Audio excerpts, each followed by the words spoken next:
Major Jimmy Fortaleza, tama, no? Meron ka bang opening statement? None, Your Honor. So, handa kang sagutin ang mga katanungan ng mga membro ng committee ito tungkol dyan sa iyong affidavit na pinirmahan. Yes, Your Honor. Yan bang affidavit na yan ay ikaw mismo ang pumirma? Yes, Your Honor. Ikaw mismo ang gumawa? Yes. Okay, sige. Salamat po. We have a list of interpellators.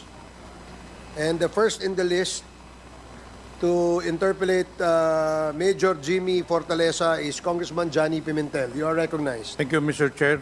I'm now direct my questions to our resource person. Magandang hapon sa iyo, Jimmy. Good afternoon, Your Honor. Anong buong pangalan mo, Jimmy? I am former Police Major Jimmy Muchada Fortaleza, Your Honor. Saan ka nakakulong ngayon, Jimmy? I am presently detained dun sa Sablayan Penal Farm, Your Honor. Gaano katagal na nakakulong na? For 16 years na, Your Honor. Anong rason ba't, Mr. Chair, nakulong ka, Jimmy? I was convicted for a crime of arbitrary detention with murder, Your Honor. Arbitrary detention with murder. Yes, Your Honor.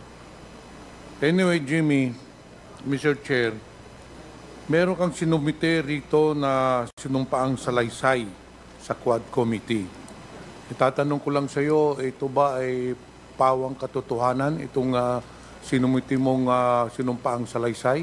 Yes, Your Honor. Okay, kung hindi mo marapatin sana, Jimmy, ay isa-isahin ko lang ito para malaman naman ng mga miyembro natin ano ang laman nitong sinumpaang salaysay mo. Unahin po natin, nung July 2016, dito sa paragraph 2, sinabi mo na matapos manalo si President Duterte, noong 2016 elections, binisita ka ni Colonel Ruina Garma, Colonel Villalita, at Colonel Grijaldo. Ano po ba ang pakay nitong tatlong matataas na opisyal at bakit ka binisita noong July 2016? Actually, Your Honor, pumunta sila doon para bumisita sa akin. Itong tatlo si Colonel Garma, Colonel Villela at saka Colonel Grijaldo. At first, usap lang kami tungkol nagkamustahan. And maya-maya, kinausap ako ni Colonel Garma at may tinanong siya sa akin with regard sa mga Chinese drug lords na nakapiit doon sa Davao Penal Colony. At tanong niya kung saan ito nakakulong. So, sabi ko sa kanya, nandyan yan book sa foreigners quarter.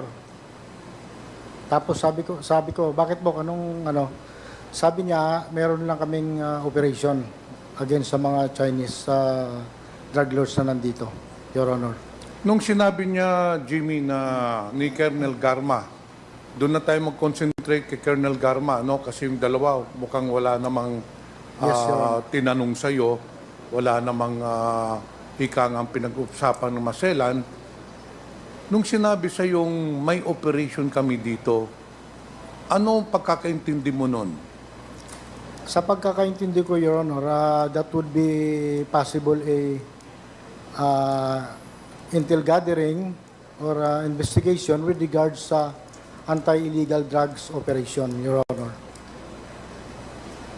Ngayon, may binanggit ka rin dito sa paragraph 3 na sinabi mo dati pa ay malapit na si Colonel Garma kay Duterte dahil mula ng pagka-graduate namin sa PNPA ay sa Davao na siya nakatalaga. Ba't mo naman nasabing si Colonel Garma ay malapit kay Duterte? Since we graduated from the academy, Your Honor, doon na siya na-assign sa Davao. At saka alam naman natin na si President Duterte ay dating mayor doon. At since 1997 up to 2016 ay doon pa rin siya. So I assume na ganun siya kalapit kay President Duterte, Your Honor. Okay, after nung first meeting ninyo ni Colonel Garma, kung saan sinabi niya sa iyo na meron silang operation sa Davao Penal Colony. Nung linggo ng Agosto 2016, tinawagan ka ulit ni Garma dahil gusto niya makausap si Superintendent Gerardo Padilla. Totoo po ba ito? Yes, Your Honor, that's true. Totoo po. So, saan mo nakitang nag-ausap si Colonel Padilla at saka si Colonel Garma? Sa office po ni Colonel Padilla, Your Honor. So, sinamahan mo si Colonel Garma, ganun ba? No, Paano mo nakitang magkasama si Colonel Garma at si Colonel Padilla? no, Your Honor, through cellphone po. Through cellphone. Yes, Your Honor. So, tinawagan ka ni Colonel Garma na gusto niyang kausapin si Colonel Padilla. Yes, Your Honor. So, binigay mo yung cellphone kay Colonel Padilla na galing ang tawag kay Colonel Garma. Ganun Yes, po ba? Your Honor. Sa pagkakala mo, ano kaya ang pinag-usapan nila? Nadinig mo ba? Anong pinagsapan ni Superintendent Jerry Padilla at saka ni Colonel Garma? Hindi ko na po narinig yung pinag-usapan nila, Your Honor. Sa iyong salaysay, Jimmy, sinabi mo naman ng Agosto 8, 2016, tumawag ulit si Colonel Garma sa iyo. Ito ay pangatlong tawag na. Kasi unang tawag sa iyo ay July 2016, kung saan tinanong niya nasaan yung mga foreign o yung mga Chinese nationals na inakasuhan ng droga. Tapos nung unang linggo ng Agosto, tumawag na naman sa iyo kasi gusto niya makausap si Superintendent Jerry Padilla at nung Agosto 8 ay tinawagan ko uli. Sa pangatlong tawag ni Colonel Garma, ano ang sinabi sa iyo? Nung tumawag si Colonel Garma, Your Honor, ang sabi niya, Bok, okay na. Nag-usap na kami. Ako na bahala. May mga tao kami dyan sa loob. Okay. After noon, tumawag na naman po uli, Jimmy, si Colonel Garma ng Agosto 11, 2016. Ano naman ang sinabi niya sa pang-apat na tawag niya? Sa pang-apat na tawag niya, Your Honor, nag-request siya sa akin na baka pwedeng dalhan ng pagkain yung mga tao niya dahil naipasok sa loob ng Bartolina.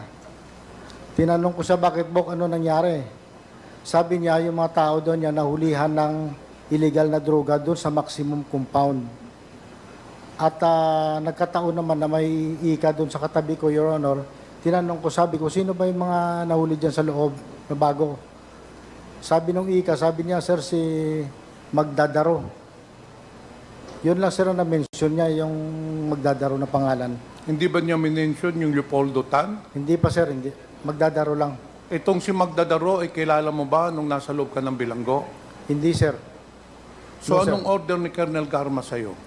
Padalhan lang, sir, ng pagkain. So pinadalhan mo sila ng pagkain mula Agosto 11. Hindi po ba? Yes, sir. Sabi mo rin dito sa iyong salaysay, nung hapon ng Agosto 13, hindi po ba ang sabi mo kanina na inorderan ka ni Colonel Garma na padalhan ng mga pagkain, sigarilyo, mainom, yung dalawa, si Leopoldo Tan at saka si Magdadaro, doon sa Bartolina, hindi po ba? Yes, Your Honor. Itong sa salaysay mo, nung Agosto 13, may nabalitaan ka na nagkaroon na naman ng inspeksyon doon sa Chinese o sa foreign wards, sa mga selda na kung nandoon ang mga Chinese national. Sinabi mo na nagkaroon na naman ng inspeksyon kung saan nahulihan yung tatlong Chinese national ng droga. Hindi po ba? Hindi po, Your Honor, yung droga nahuli doon sa Chinese national. Sa pagkaalam ko po, cellphone po yung mga nahuli sa kanila. Ano ang nahuli sa kanila? Mga cellphone po ang mga nahuli sa kanila. Okay. Nung nahulihan sila ng cellphone, saan po sila dinala? Dinala po sila, Your Honor, sa Bartolina. Dinala doon sa Bartolina kung nasaan si Magda Raro at saka si Leopoldo Tan, hindi po ba? Yes, Your Honor. Nung gabing yun, nung Agosto 13, kung kailan dinala yung tatlong Chinese national doon sa Selda 6, kung saan nandoon na si Magda Raro at saka si Leopoldo Tan, ano po yung nadinig mo nung gabing yun? Mga bandang alas 8 ng gabi po yon, Your Honor. Nakarinig kami ng komusyon at saka sigawan sa loob ng Bartolina. At what we did was, try namin na tiningnan doon sa taas, umakyat kami, kung ano nangyayari, to check. Ang problema, may nakatakip na kumot doon sa mga selda. So, ang ibang mga ika, sumisigaw na ng tama na yan, tama na yan. Kasi madilim po doon, Your Honor, hindi masyadong maliwanag. Pero yung ibang ika naman, tumakbo doon sa gate para i-inform yung duty na may gulo doon sa loob ng Bartolina. So, hindi mo pa alam kung bakit nagkakagulo nun. Hindi pa po, Your Honor. Pagkatapos ng gulo, ano na ang nabalitaan mo?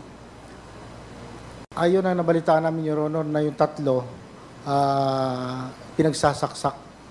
Tatlong Chinese nationals, pinagsasaksak doon sa loob ng Bartolina. Tapos hindi po ba ay tinawag nila nung mga gwardya na si Noni Foro, si Gerardo Padilla, hindi po ba? Para puntahan yung nangyari na insidente. Ang una pong tumakbo, Your Honor, si Sir Foro. Kasi sila ang duty during that time. After few minutes pa po na nakarating si Sir Padilla. So nakita mo na dumating si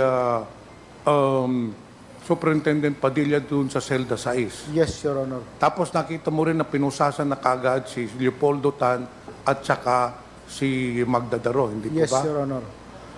Mr. Chair, kaya po tinatanong ko si Jimmy Fortaleza dito sa salaysay niya. Because itong salaysay ni Jimmy Fortaleza corroborates sa sinumpaang salaysay din ni Leopoldo Tan na kung saan sila inutusan ng mga matataas na officials sa CIDG para patayin yung tatlong nasyonal. Tugmang-tugma po dito sa salaysay ni Leopoldo Tan, paragraph 16, kung saan dito nakalagay sa salaysay ni Leopoldo Tan, nung pinalabas sila ng gate para kausapin si Art Narsoles, nandoon din si Colonel Garma at sinabihan yung isang empleyado ng Dapicol na gusto niyang kausapin si Major Fortaleza. Itugma-tugma po doon sa sinabi ni Fortaleza na siya ay kinausap ng July 2016. So it is very clear, Mr. Chair, na itong si Colonel Ruyen Garma ay heavily involved dito sa pagkapatay ng mga Chinese national. Mr. Chairman, The can I affidavit- interject? Mr. Chairman, can you read the paragraph number 16 on the record? Dito po, salaysay po ni Leopoldo Tan. Nung papalabas kami ng gate, narinig ko yung isang empleyado na puntahan si Fortaleza, meaning si Major Fortaleza. Sabihin nyo na may dalaw siya, ang classmate niya na si Garma, kung saan sinasabi niya sa buunang salaysay ni Jimmy Fortaleza na totoo ang classmate niya. Ito rin po ang sinasabi ni Leopoldo Tan. Mr. Chair at saka sa ating mga miyembro, Leopoldo Tan and Jimmy Fortaleza hindi po magkakilala. Pero tignan ho ninyo dito sa salaysay sila, tugma po, pareho po, pati petsa, pati yung date na sinasabi nilang pumunta doon si Colonel Garma. Ang Garma na tinutukoy ay si Lieutenant Colonel Ruyen Garma na sa pagkakalam ko ay taga CIDG. So, Mr. Chair, nandito mo po din po unahin ko na muna, mamaya na Jimmy, no? Yes, Na-establish ko na lahat ng sinabi mo ay totoo, batay sa mga sinalaysay din ni Leopoldo Tan, kung saan pinagtatagpi-tagpi na natin ang affidavit ninyo, ang affidavit ni Leopoldo Tan, pareho ang mga pangalan ng mga tao, pareho ang mga petsa. So I'm very sure that these two resource persons are telling the truth. Ngayon, doon sa salaysay naman ni Leopoldo Tan, Mr. Chair, nabanggit ang pangalan ni Superintendent Jerry Padilla. Superintendent Padilla, nasa active service pa po ba kayo? Yes po, Your Honor. Saan po kayo naka-assign ngayon?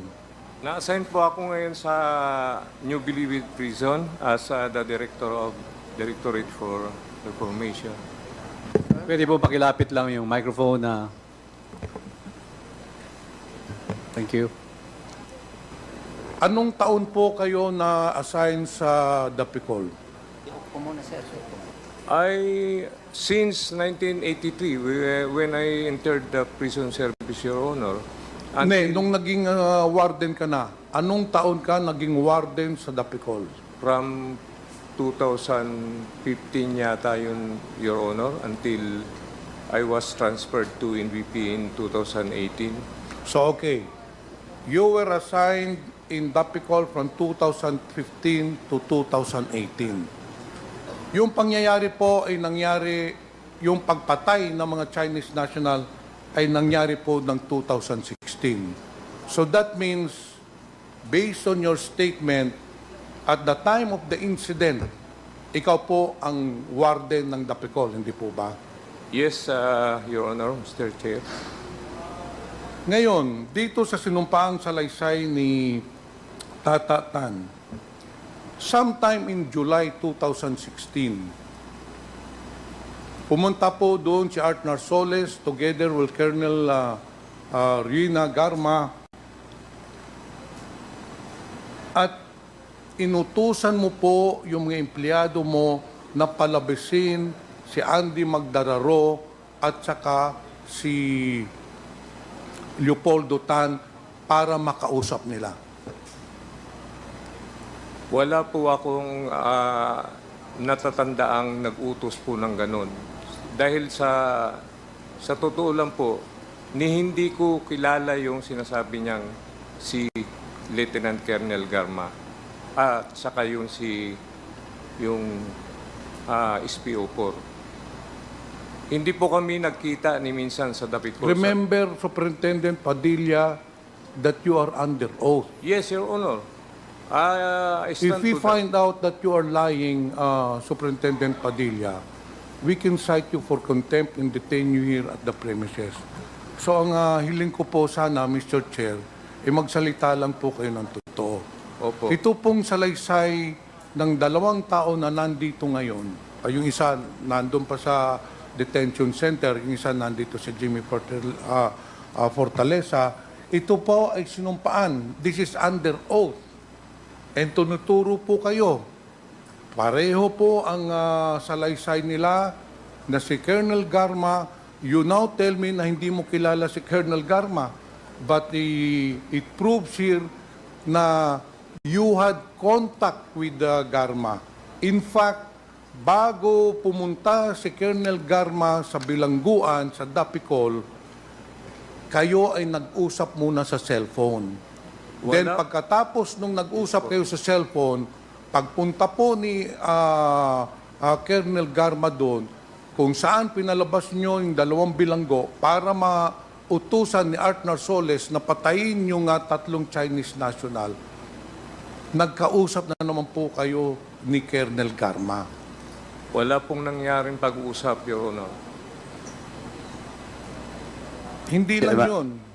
Mr. Chairman, can I interject lang po? Isang tanong na po. Are you a graduate of Philippine National Police Academy? No, Your Honor. Your lateral entry or PMA? sa Bucor po, hindi po ako, So you're not from the aside. rank po ako. from the ranks? Yes. You're from the ranks. Okay. Thank you, Chairman. Not only that, Mr. Chair, pagkatapos pong mapatay yung Chinese national, base po sa salaysay ni Jimmy Fortaleza, tinawag ni isang gwardya na nangalang Noni Foro si Superintendent Jerry Padilla. Hindi po ba? Pumunta po kayo doon Yes, Your after Honor. ng insidente. Okay. Sasabihin ko lang sa'yo, Superintendent Jerry Padilla, nandun din po sa salaysay ni Leopoldo Tan na kung saan tumutugba doon sa sinabi ni Jimmy Fortaleza na pagkatapos pinatay yung mga Chinese national, pumunta kayo doon. Yes, Your Honor. Inaamin ho nyo yun. Ngayon, pagdating ho ninyo doon, ano hong sinabi ninyo doon kay Leopoldo Tan at saka kay Magdadaro? In fact, I'm not the one na unang rumispondi po roon kung hindi yung commander of the guards namin na si Inspector Noni Poro. A few minutes na lang po ako nung dumating doon.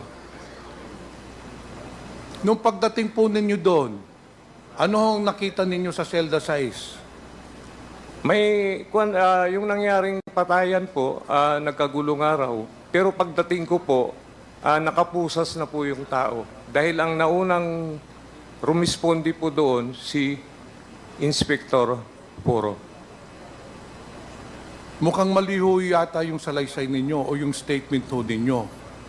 Meron- Una ho kayong dumating doon, pagdating ho ninyo doon, tinanong nyo yung dalawa, ano ang ginamit ninyo pagpatay doon sa Chinese national. Hindi po ako ang unang dumating. Pagkatapos po, nung sinabi ninyong ano ang ginamit nyong pagpatay, ang ginamit na pagpatay po, balisong at saka korta. Sinabihan ninyo yung dalawang bilanggo na si Andy at saka si Tata, itapon ninyo sa labas yung mga ginamit po ninyo. Ngayon, Mr. Chair, hindi ho pwedeng magsinungaling si Superintendent Padilla dahil based on the statement of Jimmy Fortaleza, pumunta siya doon. So meaning, hindi nagsisinungaling si Leopoldo Tan sa salaysay niya na kung saan sinabi rin niya na pumunta nga doon sa selda si Jerry Padilla. Superintendent Padilla, sa lahat po ng salaysay ni Leopoldo Tan, sa nakikita ko po, Mr. Chair, kayo ay heavily involved doon sa paggawa ng plano. Una po, kimontak si Colonel Garma sa inyo, prinesent sa inyo ang plano na kung saan ipapasok sa Bartolina yung dalawang bilanggo para patayin yung 3 Chinese national. Kayo din po ang nag-set up ng fake na naglagay doon ng shabu para malagay sa Bartolina yung dalawang bilanggo. And after that, in-inspection din ninyo yung 3 Chinese national at nilagay din nyo doon sa Selda 6. Yung pong pangyayaring yan, hindi po magagawa yan ng mga provincial guards or whatever the guards of Dapicol kung wala pong basbas ninyo. Alam nyo, Superintendent Padilla, kayo ay baon na baon dito sa mga ikangang insidenteng nangyari. Imposible po na yung dalawang bilanggo ay maililipat doon sa Selda 6. Imposible rin po na yung 3 Chinese national ay malilipat doon sa Selda 6. Ang laki ng coincidence naman, Superintendent Padilla. Alam ho natin na magkahiwalay po ang mga Pilipino na bilanggo doon sa mga Chinese na bilanggo. Pero on this occasion, with your approval, pinagsama mo yung 3 ay yung 5 para nga matupad na yung plano ninyong patayin yung 3 Chinese drug lords. Ito pa isa, Superintendent Padilla. According sa salaysay ni Mr. Tan, after na nangyari yung pagpatay sa Chinese national, tumawag daw sa iyo yung former president natin at kinongratulate ka. Job well done. Ano ho ba masasabi ninyo? Pinapasinungalingan ko po ang lahat. Wala pong nangyaring tawag sa akin mula sa presidente nung panahong yon.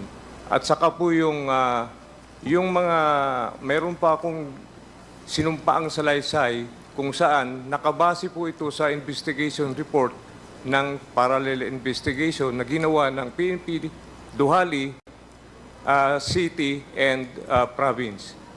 Nandito po sa ang mga unang sinumpaang salaysay nung dalawa bago po naipasa sa korte yung para masampahan sila ng kakulang demanda. Mr. Chair, ipagpalagay na lang po natin na hindi totoo yung sinabi ni Jimmy Fortaleza, hindi totoo yung sinabi ni Leopoldo Tan. Ipagpalagay na lang po natin na hindi totoo yung affidavit. Ito na lang po, magbase na po tayo sa nangyari. Bakit napagsama mo yung dalawang bilanggo at saka yung Chinese national na under your regulations, hindi po pwede magsama yung Chinese nationals doon sa mga Pilipino na bilanggo? Paano nagkataon, Mr. Chair, na sabay silang pumasok doon sa Selda 6? Pwede po ba pumasok ang bilanggo sa Bartolina without the approval of the warden? Pwede po ba pumasok ang tatlong Chinese national without the approval of the warden? Ito po tatanungin ko sa iyo. Kayo pong warden, alam po ninyo ang lahat ng nangyayari sa bilangguan. Imposible na napasok yung 5 tao sa Selda 6 na magkasama without the prior approval of the warden. Hindi po tayo kindergarten dito, hindi po tayo bata. Alam ho natin yung regulasyon. I was a governor before. Ako ay nagdumala rin ng mga provincial jails and I know the regulations. Wala pong nangyayari ng mga movement ng bilanggo kung wala pong approval ng warden. Yun lang po ang sinasabi ko. So, even if we assume that all these statements of the resource persons are false, pero the fact will belie the truth that you approved the movement of these prisoners na magkasama-sama sila para matupad na yung order sa iyo ni Colonel Garma na patayin yung Chinese national. Hindi po ba? If I may, Mr. Chair, wala pong pag-uusap na nangyari between me and Colonel Garma. Yun po ang totoo. At yung paglalagay po ng mga PDL, prison rules violators, hindi po under sa direct order ko. Sa Bucor po, mayroon pong level of responsibility na kung sino yung arresting officer, ito turn over po yan sa ship commander. Then the ship commander will issue confinement order to the prison disciplinary dormitory. Ganun po ang proseso. Mr. Ang Chairman? superintendent po, wala pong direct na order na binibigay Okay. po sa Sige, thank you, Superintendent Padilla. Yes, Senior Deputy Speaker Gonzales. Mr. Chairman, kay Superintendent Padilla po, mukhang medyo naguguluhan na po, no? Baka in your recollection, basahin ko lang po, itong number 25 sa laysay ni Tata. Pagkatapos ng insidente sa pagpatay sa 3 Chinese drug lords, nilagyan ni Fernando Magdadaro ng malong yung rehas ng Bartolina sa Selda 6 para hindi makita ang duguan na katawan ng 3 Chinese drug lords. Pagkatapos number 26, baka mariminis po to. Pagkatapos ay dumating si Superintendent Gerardo Padilla sa Bartolina, Selda 6 at sinabi niya na anong ginamit niyong ihagis sa labas. At ihagis naman namin ang korta at balisong sa labas ng selda. Ito po yung pinakalas. Number 27, napaka-importante nito. Nilabas namin sa selda ang kamay at pinusasan kami ni Sir Poro. Kaya napaka-importante po ni Sir Poro dito. Pinalabas kami para dalhin sa investigation section. Yun po, yung tatlong binasa ko sa inyo, Superintendent Padilla. Baka po ma-recall nyo since 2015 to 2018. Sir Chair, if I may. Okay, Congressman, are you done, Senior Deputy Speaker? Okay, Congressman Fernandez. Warden, are you the highest official of the Davao colony? No, use the mic, please. During that time, Your Honor, I You am are the highest superintendent. official. Yes, And Your being Honor. the highest official of the colony, you supervise on every detail of the instructions that are being meted out by the subordinates. Am I correct? Not all, Your Honor. No. What I'm trying to tell you, lahat na nangyayari doon sa colony must pass through your office. Yes, Your Honor. More importantly, if there are foreigners, that will be transferred to a Bartolina. Am I correct? They are Chinese nationals, and even they are convicted and under the our penitentiary in our colony. Of course, you have to consider yung tinatawag nating direct supervision. Di ba? If I may. Am I correct? No, Your Honor. I'm not correct. Yes, Your So Honor. wala kang pakialam kung ililipat man sila sa Bartolina. Are you saying that? Wala kang pakialam? Ang sinasabi ko po, we have different level of... But you are the superintendent. Yes, I am, What I'm trying to tell you is you are the head. Ako, halimbawa, ako ang mayor ng City of Santa Rosa. Alam ko lahat ng ginagawa ng mga tao ko. Di ba? Your Honor. Dapat sa pagiging warden, ikaw ang pinakachismoso doon. Ikaw ang nakakaalam ng lahat. Pwede So po. in this point, warden, you are trying to tell us nang nilipat yung tatlong Chinese, who are all foreigners for that matter, hindi mo alam na nilipat sila sa Bartolina. Pwede pong ipaliwanag, Go Your ahead. Honor. Ang PDL, once na mayroon pong violation inside, gagawan po ng report yan, papunta po sa ship commander. Yung ship commander, gagawa siya ng once na ma-determine niya na mayroong violation, gagawa po siya ng confinement order doon sa prison disciplinary dormitory. Warden, I know there are procedure. Pero hindi na po yung- Wait. We know that there are procedures. What we are trying to imply here, that being the warden of that colony, during that time that they were apprehended for having sachet of shabu, tapos nilipat natin sila sa Bartolina. So nung nilipat natin sila sa Bartolina, we all know that these are all foreigners. And these are all foreigners and high-value targets.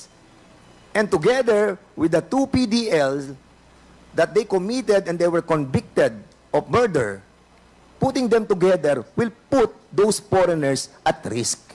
Hindi mo ba naisip yon? During that time, hindi mo naisip na dangerous na ilagay mo yung tatlo doon? Sabihin na natin na mga pusher sila, sabihin na natin sila mga drug lords. But hindi mo ba inisip na putting together the five of them in one Bartolina will put them in danger?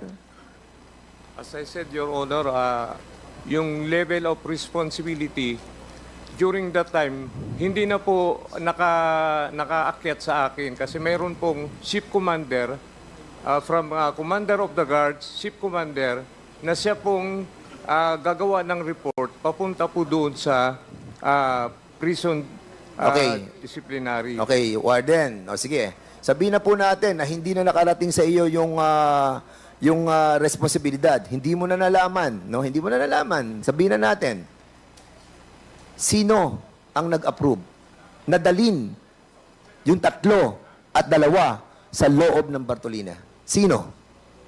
Nandito po sa... Anong pangalan? Mayroon pong Warden. report. Meron Chairman, pong... Chairman, may I interject? Chairman? Gusto ko lang malaman, Madam Chair. Ay, Madam wait, Chair. wait, Mr. wait. Chair. Kung sino yung nagsabi, okay, na yung 5 yon magsasama sa loob ng isang Bartolina. Okay, Sino? before you answer, Ambrosio Padilla, Superintendent Padilla, yes, is that related? Yeah. Ganito na po, Chairman. Sorry, Colonel. You don't need to check and present to us the investigation report. Ang tanong lang ni Chairman Dan is, sino nagutos?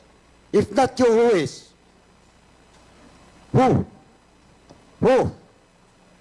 Ang nag-utos po... Oo, naipasok doon sa Bartolina. Sino? Yung... Hindi po akong nag-utos. Sino nga? Yung, Ba't hindi mo recommend mabanggit ng sino? receipt Ba't po hindi mo mabanggit sino?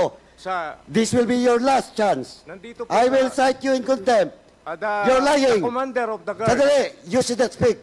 I'm still speaking unless you're recognized by the chairman.